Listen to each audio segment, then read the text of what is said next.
You ask Tiger to solve. This deals with linear equations with one unknown. The final result is u equals 70. Let's solve it step by step. Group all constants on the right side of the equation.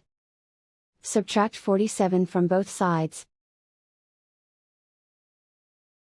Simplify the arithmetic.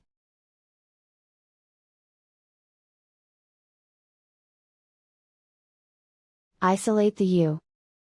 Multiply both sides by 7.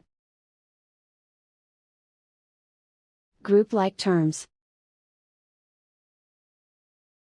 Multiply the coefficients.